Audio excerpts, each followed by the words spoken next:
빚을 탕감받은 종의 비유.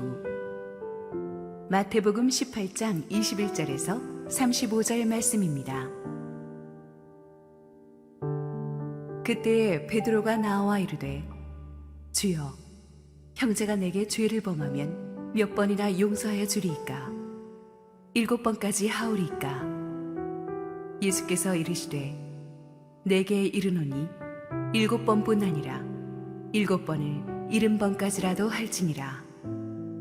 그러므로 천국은 그 종들과 결산하려 하던 어떤 임금과 같으니, 결산할 때에 10,000달란트 빚진 자 하나를 데려오매 갚을 것이 없는지라.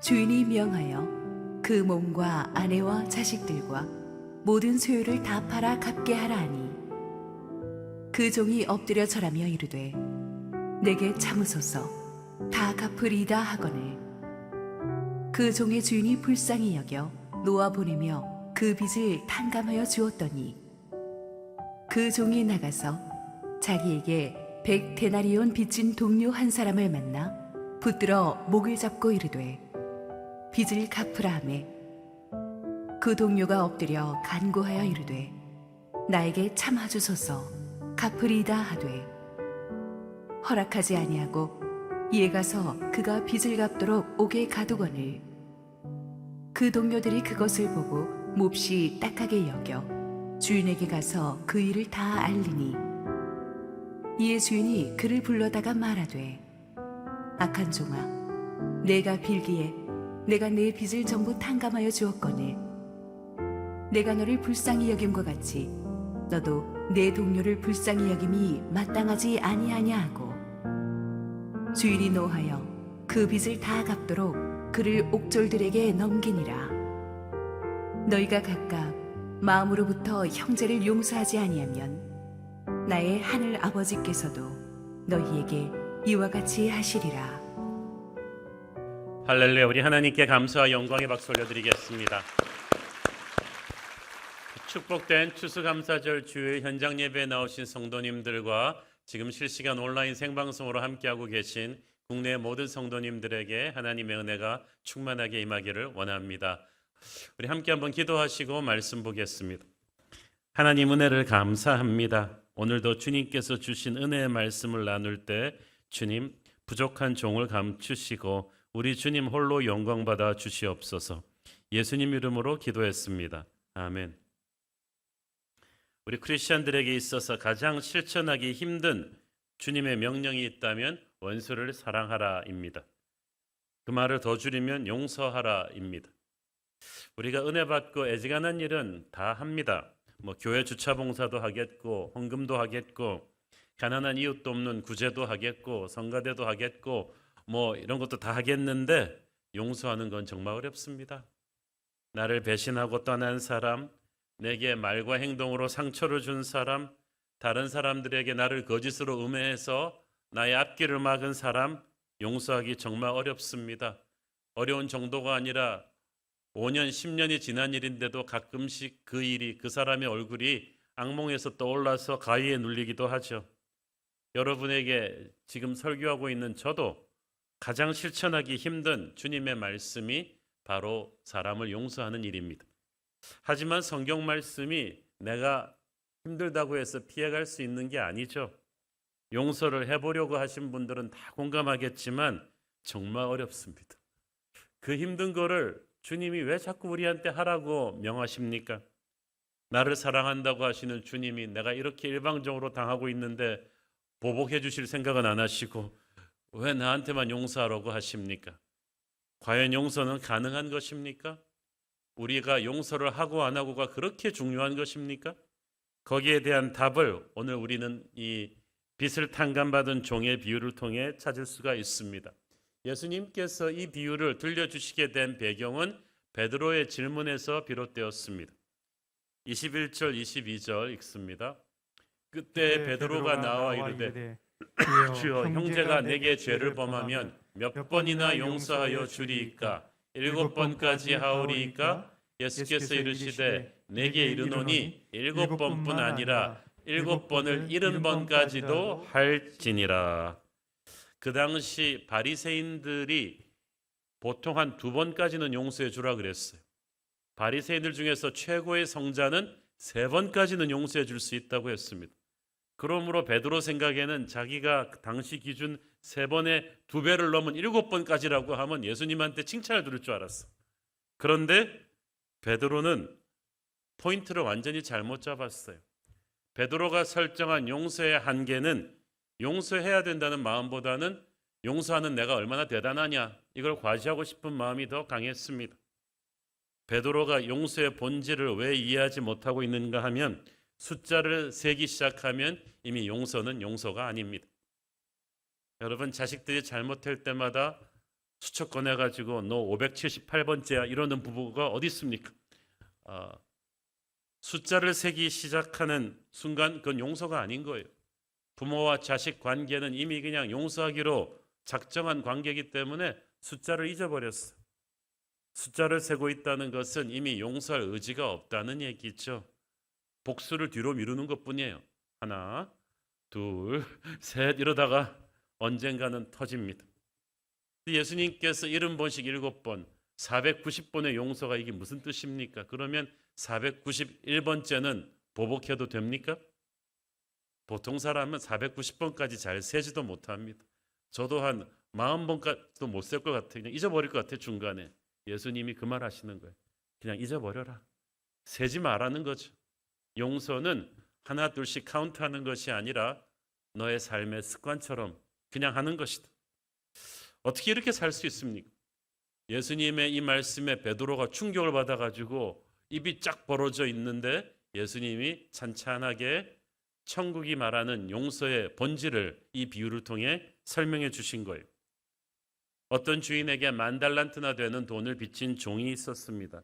그 당시 10,000달란트가 얼마나 되는 돈이냐 하면 요즘 화폐로 카운트하기가 좀 쉽지 않은 게 당시 1달란트가 6,000데나리온입니다. 그 6,000데나리온은 또 얼마나 큰 돈이냐 하면 1데나리온이 그 당시 하루 벌어서 하루 먹고 사는 노동자의 하루 품삯이었어. 그러니까 시대마다 이 하루 평균 임금이 올라가겠죠. 그 노동자가 쉬지 않고 이렇게 해서 16년을 일해야지만 간신히 1달란트를 만드는 거예요. 그런데 그 10,000배나 되는 10,000달란트를 빚졌다. 이걸 요즘 우리나라 돈으로 카운트하면 이렇습니다. 2022년도 대한민국 최저 시급 기준으로 할 때 10,000달란트라는 것은 한화 4조 4천억 정도입니다. 최저 시급으로 말이죠. 그 당시 이스라엘 나라 전체가 로마에 내는 세금이 800달란트밖에 되지 않았습니다. 그러니까 이스라엘 한 나라가 내는 세금의 12배가 되는 돈이 이상 되는 돈이 10,000달란트예요. 어마어마하게 큰 돈입니다. 어떻게 이렇게 큰 돈을 빚졌을까? 본문에 보니까 이 주인이 임금님이었다고 되어 있죠. 큰 제국의 황제였어요. 그 밑에 종은 아마 밑에 고위층 공무원 신하였겠죠.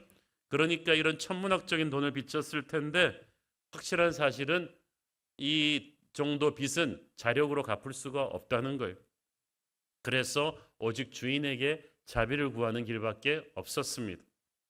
10,000달란트 빚진 종은 우리 인간들이고 주인은 하나님이십니다. 죄는 인간을 파산하게 만듭니다.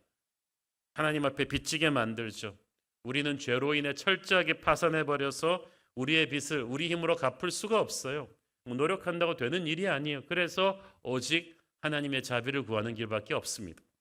왕은 종에게 말합니다. 너 이 빚을 이제 해결해야 될 때 되지 않았냐? 네 몸을 팔든지 네 가족 아내와 자식 소유를 다 팔아서라도 이 빚 문제를 해결을 해라고 말씀하셨어요.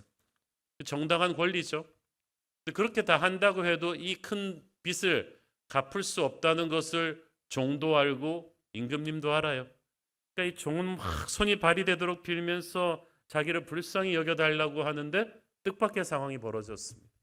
임금님이 너를 방면하겠다. 그냥 놓아줄 뿐만 아니라 네가 내게 진 10,000달란트의 빚 원금과 이자를 깨끗이 탕감해 주겠다. 이것은 종이 상상도 못한 일이었습니다. 잘못 들었는가 했어요. 세상 그 어느 천지에 인류 역사상 4조 4천억의 빚을 이렇게 쉽게 단 한순간에 조건 없이 이렇게 탕감해 주는 적이 있었나요? 좋은 소식도 애지간해야지 기뻐하지 이거는 너무 충격적으로 좋은 소식이라 가지고 종은 현실감이 없었어요. 이것은 종이 갚을 능력이 있어서도 아니고 주인을 잘 설득해서도 아닙니다. 100% 주인의 은혜로 이루어진 일이에요. 하나님은 참 신비한 임금님이십니다. 정의의 하나님이지만 사랑의 하나님이십니다.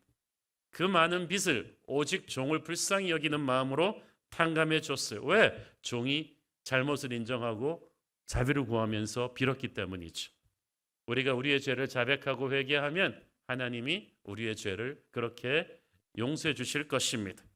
자, 그 1만 달란트의 빚을 탕감받고 난 종이 왕궁을 나가면서 기분이 어땠을까? 여러분 같으면 어땠겠습니까? 빚 한 10억 정도 탕감해줘도 너무너무 감사할 텐데 4조 4천억. 이게 꿈은 아니겠지 그러면서 자기 볼을 꼬집어 보기도 하면서 이 기쁜 소식을 당장 식구들에게 알려줘야지 하면서 춤을 추듯 기쁜 마음으로 달려나가지 않았겠습니까? 거기까지는 좋았는데 그 다음부터 이해할 수 없는 상황이 전개되었죠. 28절 30절 읽습니다. 그 종이 나가서 자기에게 100데나리온 빚진 동료 한 사람을 만나서 붙들어 목을 잡고 이르되 빚을 갚으라 하며 그 동료가 엎드려 간구하여 이르되 나에게 참아주소서 갚으리이다 하되 허락하지 아니하고 이에 가서 그가 빚을 갚도록 오게 가두거늘. 자, 4조 4천억을 탕감받은 사람이 딱 나가다가 자기한테 100데나리온 빚진 사람을 만났어요. 임금님 앞에서는 자기가 절대 을이었지만 이제는 자기가 절대 갑이에요. 그런데 이 100데나리온 빚진 사람을 보자마자 사람이 그래도 요즘 잘 지내냐, 아기는 잘 컸냐, 뭐 이런 안부 인사라도 좀 하고 천천히 얘기해도 늦지 않을 텐데 그냥 맹수처럼 달려가서 그냥 목을 비틀어 가지고 너 언제 돈 갚을 거야? 하면서 상대가 말할 틈도 없이 막 몰아붙이는 거예요. 그러니까 이 친구인데도 너무너무 힘드니까 엎드려서 절하면서 조금만 말미를 주면 갚겠다. 근데 뭐 인정사정 없습니다. 그냥 옥에 쳐넣어버립니다. 그리고 너 갚을 때까지 못 나올 거야. 아니 밖으로 내보내줘야 갚죠. 감옥에 그냥 일방적으로 가뒀다는 것은 그냥 독한 분노를 퍼부은 거죠. 물론 그 빚은 정당하며 법적인 빚이었기 때문에 종은 그에게 갚으라고 강요할 권리가 있었습니다. 그러나 그렇게 따지면 그가 1만 달란트 빚졌던 임금님도 똑같은 정의를 그에게 요구할 수 있었죠. 그런데 임금님은 정의가 아닌 은혜로 그를 대했는데 그 은혜의 최고의 수혜자였던 그가 돌아서서는 형제한테는 정의를 따진단 말이에요. 우리는 하나님한테 자비를 구하면서 우리 형제에게는 자비를 베풀지 않으려 하는 이중적인 모습이죠. 이 모든 정황을 옆에서 지켜본 동료들이 너무나 이 이중적인 인간의 모습에 속이 상했던 거예요. 100데나리온은 방금 이 종이 임금님으로부터 탕감받은 1만 달란트의 60만 분의 1도 안 되는 돈입니다. 방금 저 4조 4천억 정도 된다 그랬잖아요. 100데나리온을 하나로 따지면 한 740만 원 정도 됩니다. 야, 4조가 넘게 탕감받아 놓고 740만 원 가지고 사람을 갖다가 그렇게 포악하게 밀어붙이는 모습을 보고 동료들이 충격을 받아서 임금님한테 일렀어요. 임금님이 그 얘기를 듣고 화가 나셨어요. 32절 33절 읽습니다. 이에 주인이 그를 불러다가 말하되 악한 종아 네가 빌기에 내가 네 빚을 전부 탕감하여 주었거늘 내가 너를 불쌍히 여김과 같이 너도 네 동료를 불쌍히 여김이 마땅하지 아니하냐 하고. 자, 이 말이 포인트예요. 나는 너에게 은혜로 대했는데 너는 왜 이렇게 율법으로 다른 사람을 대했느냐? 100데나리온을 빚진 동료는 어떤 형태로든 우리에게 상처를 준 사람입니다. 우리에게 영적인 빚을 진 사람인데 예수님께서는 우리가 그의 죄를 용서하지 않는 것이 하나님의 눈에 이토록 괘씸한 일이라는 것을 강조하고 계십니다. 그래서 임금은 그 완악한 종에게 그 종이 했던 일을 그대로 돌려두죠. 너도 감옥에 갇혀라. 너도 이 빚을 갚을 때까지 나오지 못한다고 했어요. 35절을 보세요. 너희가 각각 마음으로부터 형제를 용서하지 아니하면 나의 하늘 아버지께서도 너희에게 이와 같이 하시리라. 하늘 아버지께서도 우리를 감옥에 가져 놓는다는 말인데, 여러분 이 감옥은 지옥입니까? 우리가 용서하지 않으면 하나님 우리를 지옥으로 던집니까? 용서하면 다시 끄집어내고 다시 던졌다가 끄집어냈다가, 그건 아니겠죠. 우리의 구원은 절대 잃어버리지 않습니다. 그러면 이미 구원받은 크리스천이 이 감옥에 갇힌다는 건 무슨 뜻일까요? 이 감옥은 사실 우리가 우리 스스로를 가두는 우리 영혼 안에 있는 어둠의 공간이 되는 거예요. 우리가 예수를 믿고 나면 우리의 영혼에 성령이 충만하게 임재하셔서 우리는 하늘의 음성을 듣고 하나님의 지혜와 능력과 축복을 다운로드 받으면서 그렇게 살아야 되는데, 우리가 형제를 용서하지 않는 미움을 방치하고 있으면 그게 감옥이 돼요. 그 감옥 안에 우리가 용서하지 않는 형제가 있어요. 그런데 그 안에 우리도 있어요. 딱 갇혀버리는 거예요. 그래가지고 우리 안에 그 미움의 방들이 많으면 많을수록 이 심각한 게, 거기는 성령을 근심하게 하는 곳이고 마귀가 춤추는 곳입니다. 여러분 아십니까? 마귀는 우리의 미움을 먹고 삽니다. 여러분 안에서 마귀가 장난하지 못하게 하려면 이 미움을 없애야 되는데, 용서하지 않는 거는 미움을 내 가슴 속에다 두는 거거든요. 그 방 안에 내가 묶이는 거예요. 영적인 암흑지대가 내 영혼 속에 있는 거죠. 요한일서 2장 11절을 보십시오. 그의 형제를 미워하는 자는 어둠에 있고 또 어둠에 행하여 갈 곳을 알지 못하나니 이는 그 어둠이 그의 눈을 멀게 하였음이라. 우리가 형제를 미워함으로 인해서 영적인 분별력이 막혀버려요. 하나님의 음성이 잘 들리지가 않아요.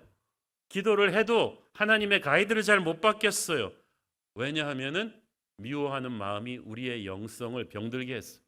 바이러스 먹힌 컴퓨터가 되어버린 거예요. 영혼에 병이 걸렸어요. 분노와 우울함과 미움의 사슬이 우리의 마음을 딱 묶어버렸는데, 그때부터 예수의 향기를 풍겨야 될 우리가 지옥의 향기를 풍겨요. 크리스찬이 가장 크리스찬 같아 보이지 않을 때는, 가장 마귀 같아 보일 때는 미움을 놓지 않고 있는 때, 용서하지 못하고 있을 때예요.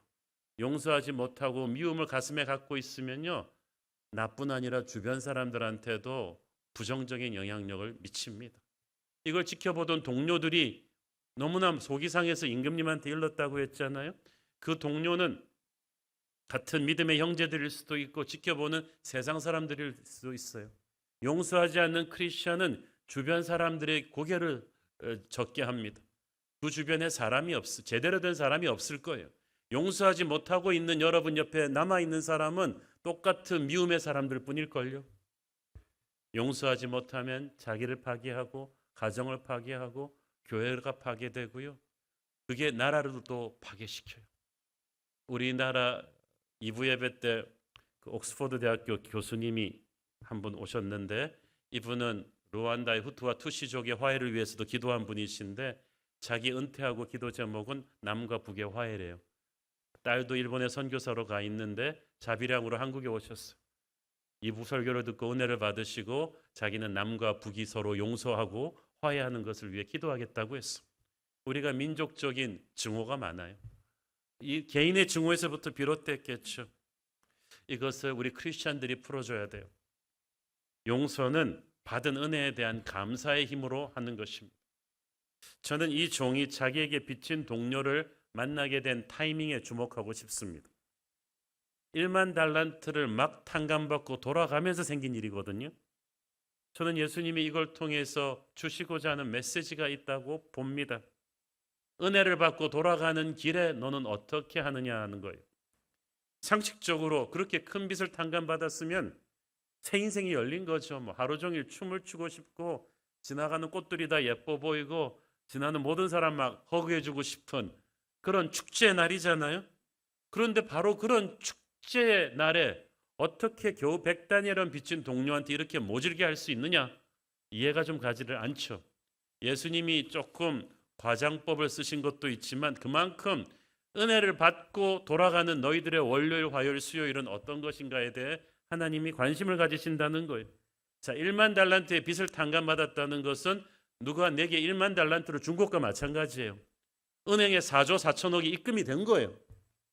힘이 생긴 거예요.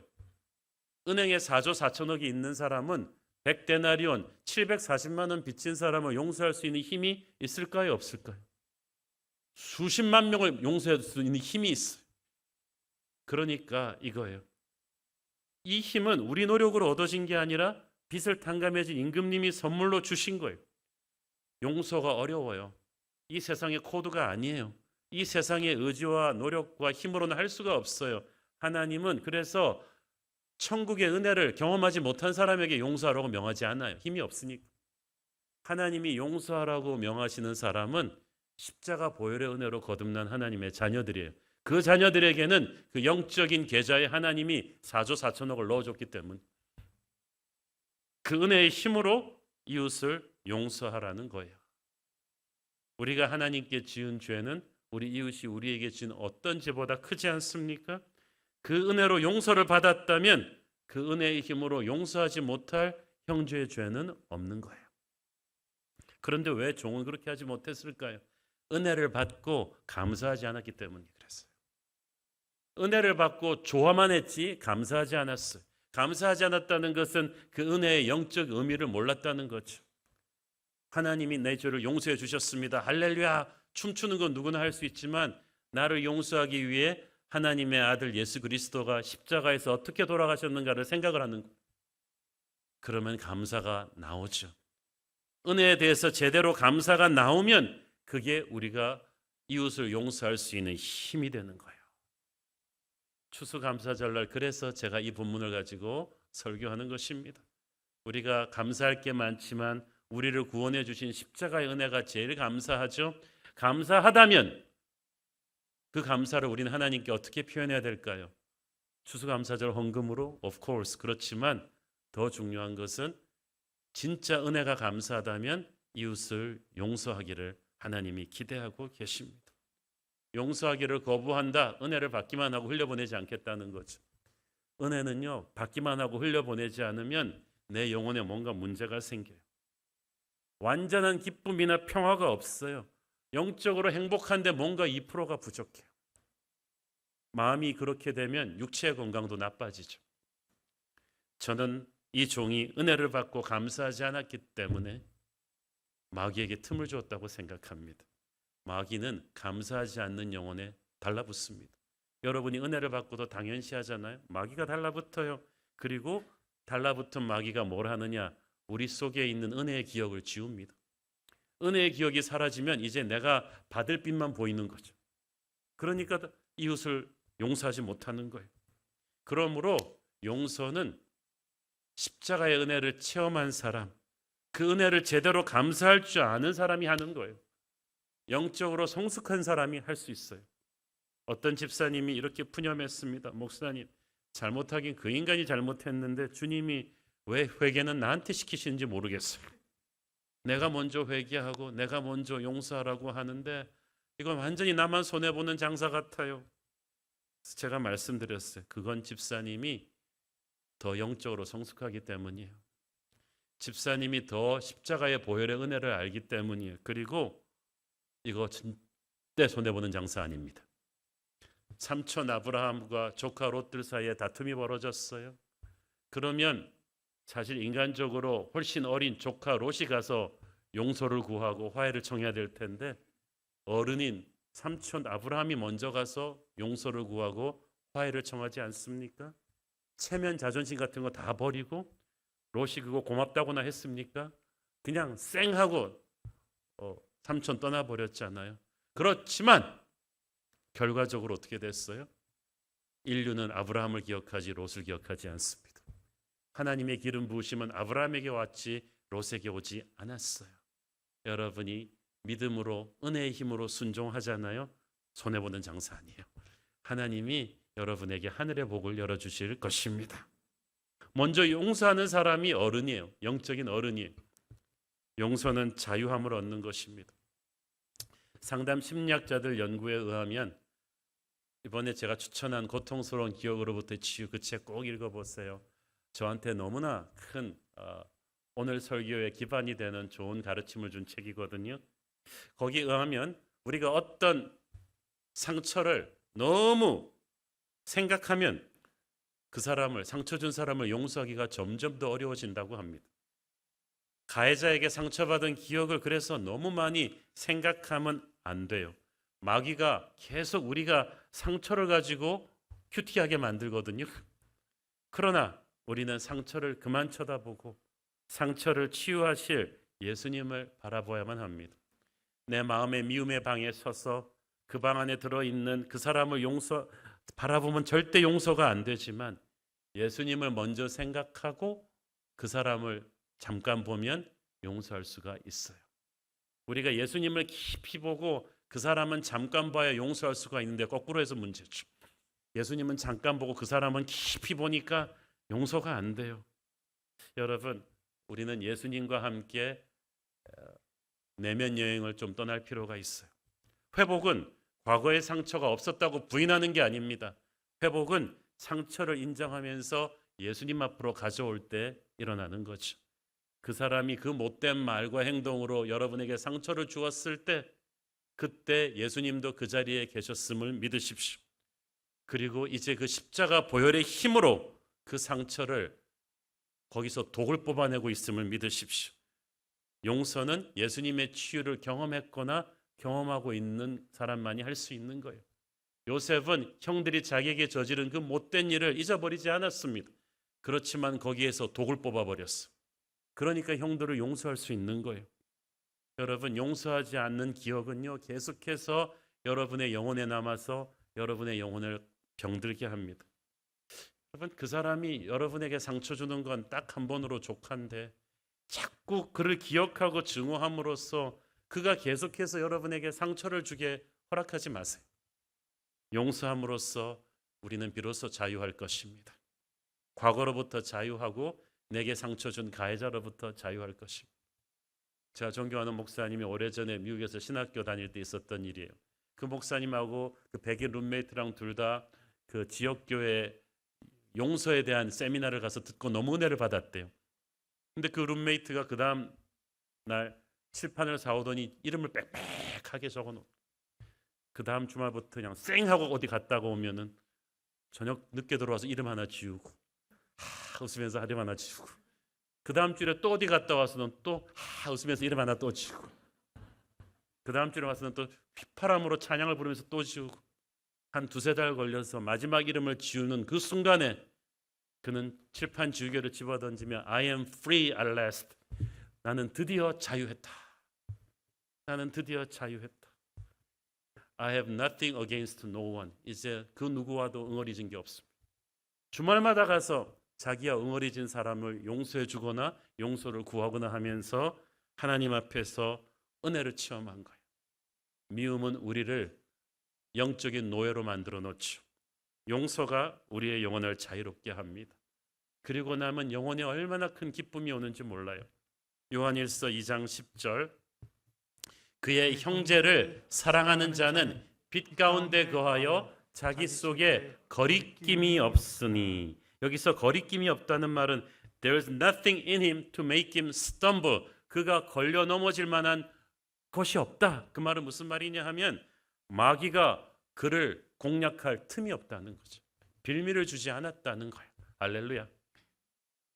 형제를 사랑하는 자는 최고의 영적인 백신을 맞은 것과 마찬가지. 마귀가 건드릴 수가 없어요. 미움을 가슴에 방치하고 있으면 작은 일로도 마귀는 툭하면 여러분을 유린할 수 있습니다. 그러나 용서는 미움을 내보냈기 때문에 마귀가 건드릴 틈이 없는 거예요. 용서는 상대의 반응과 상관없이 그가 내게 진 빚을 탕감해 주는 것입니다. 우리가 용서하기를 거절한다면 우리가 아직도 뭔가를 그에게서 기대하고 있기 때문이죠. 우리가 기대하는 건 둘 중 하나일 거예요. 아예 쫄딱 망하든가 저쪽이 아니면 나한테 와서 그냥 손을 팍팍 빌면서 사과하든가. 그런데 망하지도 않고 회개도 안 하고 있는데 내가 용서하면 내가 너무 손해보는 것 같단 말이에요. 그러나 저쪽이 변할 때까지 나는 용서할 수가 없다는 것은 저쪽에게 내 마음을 지배할 권리를 주는 것과 마찬가지. 내가 변하는 것은 내 결단으로 할 수 있지만 저쪽이 변하는 건 하나님이 하시는 일이거든요. 그것까지 우리가 넘어가면 안 돼요. 용서란 상대가 받아들이든 말든 내 편에서, 영적으로 성숙한 내 편에서 하나님 앞에서 이 미움의 방을 부셔버리겠다는 거죠. 그 사람을 내보내고 내 자신도 나오겠다는 거예요. 나머지는 하나님 손에 맡기고 잊어버리는 것입니다. 자, 여러분, 용서와 화해는 같은 게 아니에요. forgiveness, 용서, 화해, reconciliation인데 이거 두 개를 다 같은 패키지로 보니까 우리가 이걸 힘들어해요. 하나님께서는 세상을 용서하셨어요. 그러나 모든 세상이 그분과 화해하지는 않았죠. 십자가의 은혜는 모든 사람을 용서할 만한 힘이 있지만 모든 사람이 자신의 죄를 인정하고 그 은혜를 받아들인 건 아니죠. 베풀어진 용서를 그쪽이 받아서 회개하면 화해가 이루어지는데 용서가 첫 번째 단계, 그 다음 두 번째 단계가 화해예요. 화해까지는 하나님이 해결하시는 것이고 내가 풀 거는 첫 번째 단계까지, 용서까지. 거기까지만 하시면 돼요. 아무리 내가 용서를 해도 그쪽이 안 받아들인다. 그거는 이제 그 사람이 하나님과 해결할 문제고 중요한 것은 내가 내 결단으로 내 마음의 미움의 방에서 십자가의 보혈의 은혜를 생각하며 그 힘으로 그 사람을 내보내고 나도 나오는 거죠. 더 이상 그에 대한 정죄를 하지 않습니다. 나머지는 하나님의 손에 맡기는 것입니다. 여러분, 우리는 은혜의 힘으로 서로 용서하며 살아가야 되는 존재들입니다. 골로새서 3장 13절을 보세요.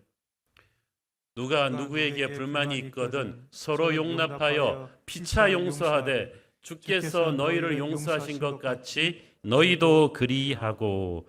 여기서 피차 용서해라, forgive one another, 이 말이 저는 파워풀한 말이라고 생각합니다. 이 말은 우리 모두가 용서하고 용서받아야 된다는 거예요. 우리 생각에는 우리만 상처받았다고 생각하죠. 실은 우리 자신도 모르게 남한테 상처 준 거 되게 많아요. 그런데 우리의 기억력은 이기적이에요. 셀피시 메모리라는 책도 있는데 내가 남한테 상처 준 거는 한 10%도 기억이 안 나. 이상하게 기억이 안 나. 그런데 내가 남한테 상처받은 건 110% 기억납니다. 희한하죠. 우리는 피해자이면서 동시에 가해자이기도 한 거예요. 여러분, 이기적으로 생각하면 안 돼요. 나 같은 죄인 살리신 주 은혜는 당연하고 너 같은 죄인 살리신 주 은혜는 놀랍습니까? 지금 우리가 그런 거예요? 나는 일방적인 피해자예요? 용서는 서로가 서로에게 해줘야 되는 거야. 그래서 우리가 영적으로 깊어지면 질수록 회개의 기도가 길어져요. 내가 회개 기도가 짧은 거는 회개할 죄가 없어서가 아니라 영적으로 둔했기 때문이에요. 그런데 신앙이 성장하면 할수록 나도 모르게 내가 상처 주었던 분들이 기억이 나요. 그래서 주님한테 주님 제 잘못을 용서해 주십시오. 그 기도를 같이 하는 거예요. 주께서 너희를 용서하신 것 같이 너희도 그리하고. 그 말은 무슨 말이에요? 주님께서 이미 4조 4천억을 그 은혜를 십자가의 보혈의 은혜로 너의 영적 계좌에 입금시켰다. 4조 4천억이 있는데 너는 왜 700만 원을 용서해 주지를 못하냐, 그거죠. 여러분, 그 사람이 우리에게 저지른 상처를 아무리 논리적으로 분석해봤자 소용없어요. 우리는 십자가 보혈의 은혜의 힘으로 미움을 쫓아내는 거예요. 다른 건 없습니다. 그러므로 그 은혜를 제대로 감사한다면 용서할 수 없는 이웃을 용서할 수 있는 힘이 생길 것이고, 그렇게 하고 나면 하나님의 역사가 이제는 거침없이 우리의 삶에서 이루어질 것입니다.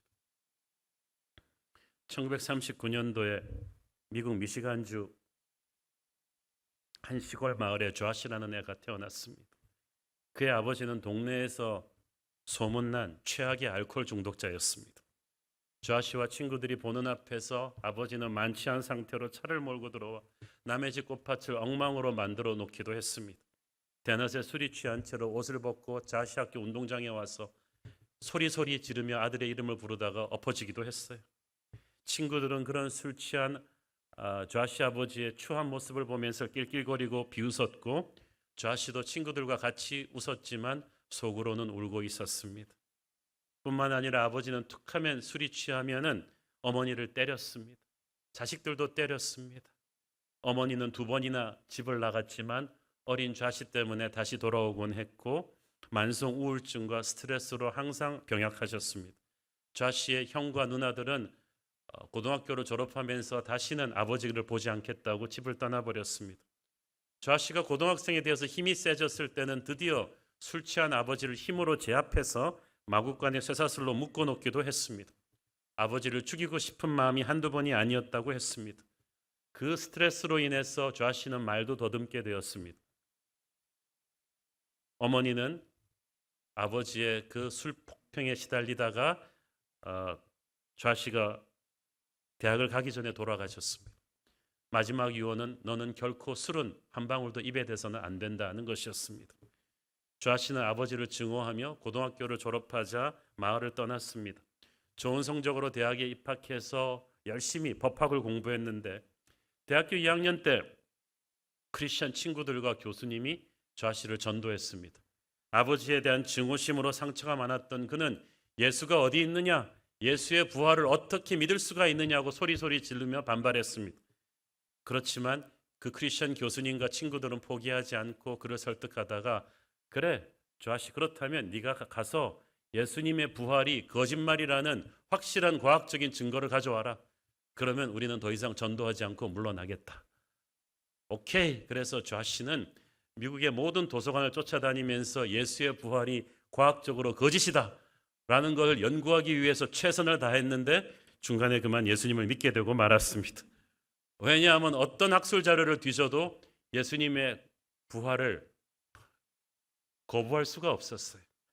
예수님을 믿고 난 뒤에 아버지를 향한 불같은 증오심이 녹아내렸습니다. 그는 아버지를 고향으로 가서 동네 식당으로 불러냈습니다. 아버지는 긴장한 표정으로 아들과 맛테이블에 앉았습니다. 좌씨는 딱 3마디 했습니다. Dad, 아버지, 제가 아버지를 사랑합니다. 제가 아버지를 용서합니다. 딱 짧은 3마디를 하는데 아버지는 해머로 뒷덜미를 맞은 것처럼 충격을 받은 표정으로 그 자리에 앉아 있었습니다. 좌씨는 그 자리에서 조용히 걸어 나왔어요. 얼마 후에 이 좌씨가 교통사고가 나서 입원했을 때 아버지가 와서 이 좌씨를 돌보다가 물었습니다. 좌씨, how can you love a father like me? 나 같은 아버지를 어떻게 용서할 수 있느냐? 좌씨가 대답했습니다. 나를 위해서 죽으신 예수님이 아버지를 용서하라고 말씀하셨습니다. 아버지가 가만히 있다가 말했습니다. 아들아, 하나님께서 너의 삶에서 행하신 일을 내 안에서도 행하실 수 있다면 그분은 나를 알코올 중독에서 건져주실 수 있을 것 같구나. 나를 도와주겠느냐? 좌씨는 아버지가 하나님의 용서를 구하고 예수님을 영접하는 기도를 드릴 수 있도록 도와드렸습니다. 아버지가 개심하면서 온 동네가 발칵 뒤집어졌습니다. 그 마을의 최악의 알코올 중독자의 개심으로 인해서 그 동네 사람 20명이 한꺼번에 하나님을 믿게 되는 역사가 일어났어요. 그 뒤 아버지는 미시간주 교도소를 찾아다니며 재소자들에게 복음을 전하다가 정확히 14개월 뒤에 하늘나라로 가셨습니다. 아버지를 용서하면서 하나님께서는 좌씨의 말도 듣는 언어 습관도 고쳐주셨고 그를 주의 종으로 부르셨습니다. 그 뒤 좌씨 맥도웰은 신학을 전공한 뒤에 미국 대학생 선교회 CCC 소속 전도자가 되었는데 전 세계 138개 국가를 다니면서 1천만이 넘는 젊은이들에게 복음을 전하고 110억 원이 넘는 크리스천 베스트셀러를 쓰는 세계적인 목회자가 되었습니다. 저도 대학 시절에 이분의 강의를 듣고 큰 감동을 받았고 이분의 책과 강의는 제가 불신자들에게 복음을 전할 수 있는 전도 설교에 큰 가르침을 주었죠. 거의 빌리 그레함에 준하는 미국이 존경하는 영적인 세계적인 지도자인데 이 모든 놀라운 일이 좌씨가 은혜의 힘으로 아버지를 용서하고 난 뒤에 하나님께서 그를 세우신 것이었습니다. 요셉도 형들을 용서하는 그 힘으로 인해서 하나님께서 그를 형들은 비교도 할 수 없는 한 나라를 구하는 위대한 존재로 쓰시지 않았습니까?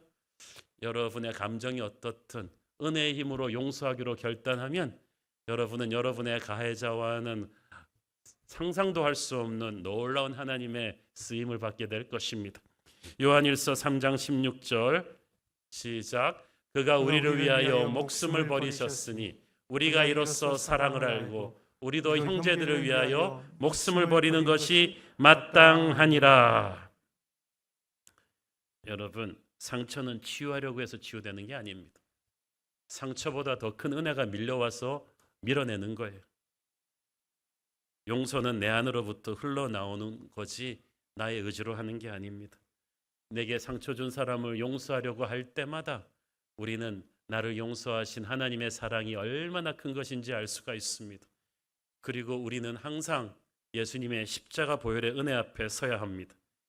그 십자가의 은혜의 보혈의 의미를 깨달은 사람만이 그 힘으로 내게 상처 준 가해자를 용서할 수가 있기 때문이죠.